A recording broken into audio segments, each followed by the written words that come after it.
नमस्कार, मैं हूं पूजा। बिहार न्यूज में आपका स्वागत है। खबरों की ओर बढ़ने से पहले एक नजर आज की सुर्खियों पर। आज से शुरू होगा सूर्योपासना का पावन अनुष्ठान। नहाय खाय से होती है इस व्रत की शुरुआत। रविवार को केवल एक ही बार प्रसाद ग्रहण करती हैं व्रती महिलाएं। पंचायत आम चुनाव 2026 में मल्टी पोस्ट ईवीएम का होगा इस्तेमाल। हैदराबाद से 32,000 से अधिक मशीनों की हो रही खरीदारी। नोटा का विकल्प नहीं होगा मौजूद। पटना के बाढ़ग्रस्त स्कूलों में परीक्षा कार्यक्रम हुआ घोषित। 78 स्कूलों में 24 से 29 नवंबर तक 2 पालियों में होगी परीक्षा। सितंबर में जल जमाव के कारण परीक्षा हुई थी स्थगित। ठंड बढ़ते ही प्रदेश में प्रदूषण के स्तर में आई तेजी। लगातार दूसरे दिन हाजीपुर रहा सबसे प्रदूषित। सर्दी में हवा की गति कम होने से बढ़ता है प्रदूषण। सुरक्षा गार्ड पर भड़के श्रेयस अय्यर। गार्ड के सेल्फी मांगने पर आया क्रिकेटर को गुस्सा। सोशल मीडिया पर वीडियो हुआ वायरल। चलिए अब बढ़ते हैं शाम तक की बड़ी खबरों की ओर विस्तार से। आज से शुरू होगा सूर्योपासना का पावन अनुष्ठान। छठ के बाद शुरू होने वाला 6 मासिक रविवार का व्रत अगहन शुक्ल तृतीया यानी कि आज से प्रारंभ होता है और संतान की सलामती, सुख, समृद्धि तथा स्वास्थ्य के लिए किया जाता है। नहाय खाय के बाद महिलाएं पवित्रता से ठेकुआ, खीर, पूड़ी आदि प्रसाद बनाती है और बांस के डाले में ऋतु फल व पूजन सामग्री रखकर सूर्यदेव की पूजा कर अर्घ्य देती है। ये व्रत छठ की तरह ही महत्वपूर्ण माना गया है और चर्म रोग व रक्त विकारों के निवारण में भी लाभकारी बताया गया है। व्रती रविवार को केवल एक बार प्रसाद ग्रहण करती हैं। ये व्रत अगहन से शुरू होकर वैशाख में समाप्त होता है। पंचायत आम चुनाव 2026 में मल्टी पोस्ट ईवीएम का होगा इस्तेमाल। राज्य निर्वाचन आयोग पहली बार पंचायत आम चुनाव 2026 में मल्टी पोस्ट ईवीएम का उपयोग करेगा और इसके लिए हैदराबाद की ECIL से 32,000 से अधिक मशीनें खरीदी जा रही हैं, जिनमें पावर पैक, टोटलाइजर और डिटैचेबल मेमोरी मॉड्यूल शामिल होंगे। नई मशीनों से 6 पंचायत पदों जैसे कि वार्ड सदस्य, मुखिया, पंच, सरपंच, पंचायत समिति सदस्य और जिला परिषद सदस्य के लिए एक साथ मतदान संभव होगा। नोटा का विकल्प इसमें मौजूद नहीं होगा। प्रत्येक बूथ पर एक कंट्रोल यूनिट और 6 बैलेट यूनिट लगेंगे। राज्य सरकार ने इसके लिए 208 करोड़ रुपए की राशि दी है।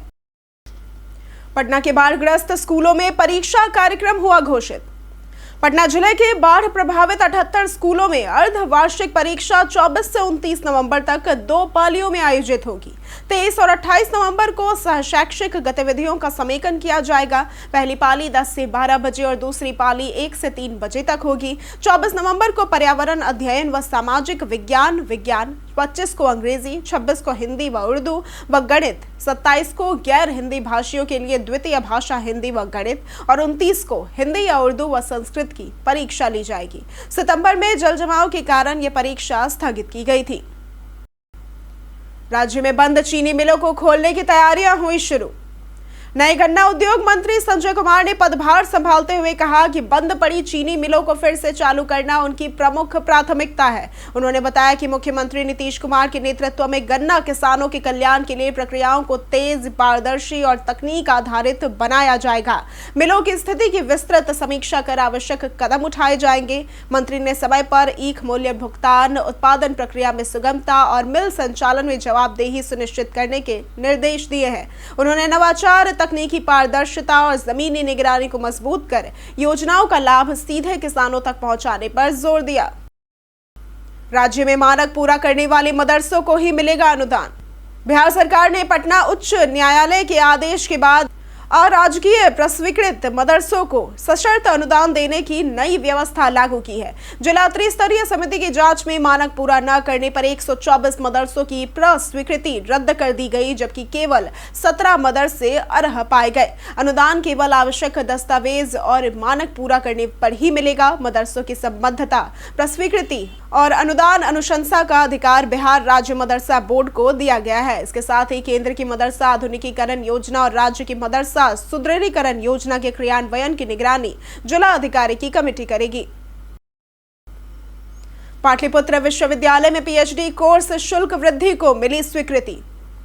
पाटलिपुत्र विश्वविद्यालय में शनिवार को हुई सिंडिकेट बैठक की अध्यक्षता कुलपति प्रोफेसर उपेंद्र प्रसाद सिंह ने की, जिसमें विभिन्न समितियों के अधिकांश प्रस्तावों को मंजूरी दी गई। पीएचडी कोर्स वर्ग की शुल्क वृद्धि और कई विषयों के सिलेबस अपडेट को स्वीकृति मिली। 2 कॉलेजों में एलएलएम और 8 कॉलेजों में वोकेशनल कोर्स संचालित करने पर सहमति बनी। संस्कृत, पाली और मैथिली विभाग खोलने तथा जहां स्नातक पाठ्यक्रम है वहां पीजी पाठ्यक्रम शुरू करने को भी मंजूरी दी गई। सहायक प्राध्यापकों एवं प्राचार्यों की नियुक्ति के प्रस्तावों को अनुमोदित किया गया और सभी प्रस्ताव आगे राजभवन व राज्य सरकार को भेजे जाएंगे। जमुई के नागी में बनेगा गिद्ध संरक्षण केंद्र। जमुई जिले के झाझा प्रखंड स्थित नागी में गिद्ध संरक्षण एवं प्रजनन केंद्र स्थापित किया जा रहा है, जिसे पर्यावरण, वन एवं जलवायु परिवर्तन विभाग की अंतिम स्वीकृति मिल चुकी है।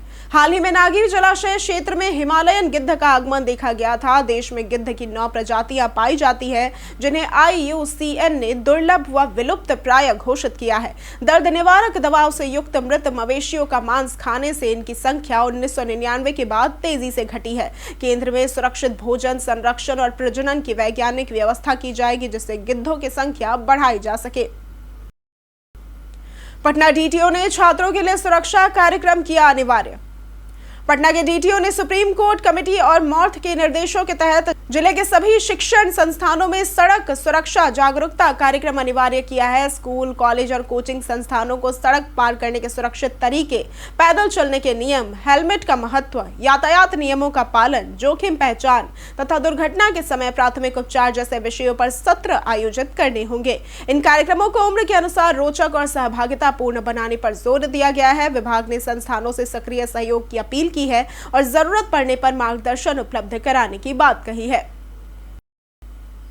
सैयद मुश्ताक अली ट्रॉफी के लिए बिहार टीम की हुई घोषणा। बिहार क्रिकेट एसोसिएशन ने सैयद मुश्ताक अली ट्रॉफी 2025-26 के लिए सीनियर पुरुष टीम की घोषणा की, जिसमें 15 खिलाड़ी शामिल है। साकिब उल गनी को कप्तान और वैभव सूर्यवंशी को उप कप्तान बनाया गया है। टीम में आयुष लोहारुका, मंगल महरौर, पीयूष कुमार सिंह, आकाश राज, विपिन सौरभ जैसे बल्लेबाज ऑलराउंडर शामिल हैं, जबकि सूरज कश्यप, भानु कुमार, खालिद आलम, अमोद यादव और नवाज खान गेंदबाजी विभाग संभालेंगे। आनंद यलविगी डायरेक्टर क्रिकेट और विनायक सामंत मुख्य कोच होंगे। एसोसिएशन ने टीम को आगामी सत्र के लिए शुभकामनाएं दी हैं। ठंड बढ़ते ही प्रदेश में प्रदूषण के स्तर में आई तेजी। प्रदेश में ठंड बढ़ने के साथ वायु प्रदूषण भी तेजी से बढ़ रहा है। लगातार दूसरे दिन हाजीपुर सबसे प्रदूषित रहा, जहां AQI 179 दर्ज हुआ। पटना का औसत AQI 150 रहा, जबकि समनपुरा में स्तर 281 तक पहुंच गया। राज्य के 18 जिलों में हवा प्रदूषित रही, जिनमें 12 शहर मध्यम प्रदूषण और 6 संतोषजनक श्रेणी में रहे। कटिहार, छपरा, बेतिया, भागलपुर, मोतिहारी और सहरसा की हवा अपेक्षाकृत बेहतर रही। धूल कण बढ़ने पर नगर निगम ने जल छिड़काव बढ़ा दिया। मौसम वैज्ञानिक बताते हैं कि सर्दी में हवा की गति कम होने से प्रदूषण बढ़ता है। महिला आयोग में बढ़ रहे एक्स्ट्रा मैरिटल अफेयर के मामले। बिहार में लंबे समय से विवाहित कई महिलाएं अचानक पति के छिपे एक्स्ट्रा मैरिटल अफेयर का पता लगाने पर भावनात्मक और सामाजिक संकट से गुजर रही हैं। बिहार राज्य महिला आयोग में हर दिन 10 से 12 नए मामले आ रहे हैं, जिनमें 4 से 5 अवैध संबंधों से जुड़े होते हैं। कई पति काउंसलिंग में आने से बचते हैं, जिससे आयोग को पुलिस की मदद लेनी पड़ती है। मोबाइल और सोशल मीडिया के बढ़ते उपयोग, दाम्पत्य में दूरी और वर्षों की चुप्पी के कारण रिश्तों में दरारें बढ़ रही हैं। कई महिलाएं सुधार की उम्मीद से आती हैं, जबकि कुछ कानूनी कदम उठाने लगी हैं। विशेष सत्र के बाद स्पीकर चुनाव का होना तय। नीतीश कुमार द्वारा मंत्रियों को विभाग बांटने के बाद अब बिहार में फोकस विधानसभा अध्यक्ष के चुनाव पर है। जल्द विशेष सत्र बुलाकर 243 विधायकों को शपथ दिलाई जाएगी और इसके बाद स्पीकर का चुनाव होगा।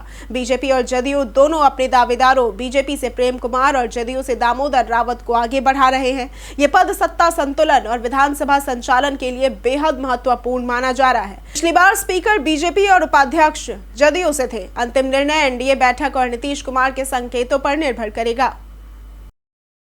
औरंगाबाद उत्पाद अधीक्षक पर आय से अधिक संपत्ति का मामला दर्ज। बिहार विधानसभा चुनाव खत्म होते ही एसवीयू ने भ्रष्टाचार मामलों पर कार्रवाई तेज कर दी है। औरंगाबाद के उत्पाद अधीक्षक अनिल कुमार आजाद पर आय से अधिक 1.58 करोड़ रुपए की अवैध संपत्ति अर्जित करने के आरोप में केस दर्ज कर उनके औरंगाबाद, जहानाबाद व पटना स्थित ठिकानों पर छापेमारी की गई तलाशी में जमीन खरीद बिक्री के कागजात, बैंक पासबुक, संदिग्ध लेन देन और निवेश से जुड़े दस्तावेज मिले। एजेंसी को संदेह है कि अवैध धन कई जिलों में जमीन और निर्माण कार्यों में लगाया गया। जांच के आगे और खुलासे होने की संभावना है।